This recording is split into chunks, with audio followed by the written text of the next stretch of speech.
I'm sure all of you remember when Multiverse of Madness was coming out, and many people were complaining that they didn't understand the movie because they hadn't watched WandaVision or they hadn't watched Doctor Strange. You take another example, the Marvels is coming out in a few days, and to understand this movie, right, you need to watch Captain Marvel 1 because it's obviously a sequel to Captain Marvel.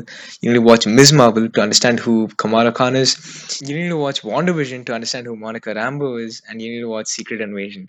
I'm sure they heard all of our criticism, so they decided to do this Marvel Spotlight, which is, I think, one of the best things that Marvel could do in this situation right now, because a lot of us are kind of losing faith in Marvel, right? Even I was when they announced an Echo show. I'm like, really? Do you really need to do that? And when I watched the trailer, I'm just like, I was blown away by it because they're finally doing something new, and I was really happy. And we've been getting bangers with the Loki season 2 episodes. So I could say we are finally back, but then we do have the Marvels coming out in a few days, which is, I don't think that's gonna be a great movie. Marvel Spotlight. If you guys don't know what this is, basically, for example, you take the Echo show, right? You Echo was in the Hawkeye's TV show, so was Kingpin, and but you don't need to watch that show to understand Echo. Basically, any other character they make, any other show or movie they make in the Marvel Spotlight category, you won't need to know about anything that's happened or is happening in the MCU to understand what's going on in that show,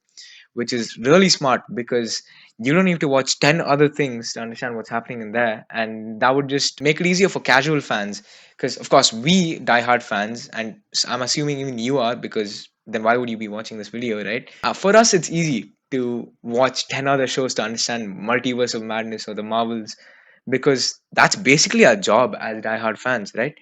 But a casual viewer is not going to have the time to do all of that, and this is basically for them. It's not that those characters introduced in those shows will be outside the MCU. No, Echo is still in the MCU, and she could show up in Secret Wars or Kang Dynasty or anything else like that. Maybe they make a, a street level side of things kind of thing, a project based on that. Echo could show up in that show, in that movie, but you won't had to have watched Echo to understand her character, right?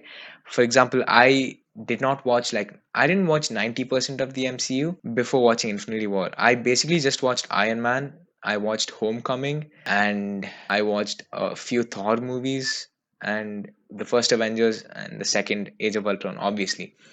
Those are just a few movies that I watched before watching Infinity War. I didn't watch Guardians of the Galaxy. I didn't watch Captain America movies. I didn't watch any of those, but I still had a blast with that movie, right? I enjoyed the hell out of that movie. I had no trouble connecting with the Guardians, even though I didn't watch their movies, which was, I feel like that's what's missing with Marvel nowadays, because you need to watch 10 other things to understand what's happening in the Marvels, which is not a good thing. Whereas if it was from phase 1, 2, or 3, you you had to watch 10 other things to watch this movie, but even if you didn't, you'd be just fine, right? That's what's missing, and that's what Marvel Spotlight is going to be bringing back, which I'm really happy about. I know it sounds like I'm advertising it, but I'm genuinely not. I'm just really happy that they're doing this. And I want to know what you guys think about it. Yeah, tell me what you guys think about Marvel Spotlight. Tell me if you think it's a good idea or a bad idea. Tell me what characters you'd like to see introduced through Marvel Spotlight, because I definitely want to see a Ghost Rider project, dude. That's gonna be insane. Yeah, tell me in the comments down below. I'll see you guys in the next one. Peace.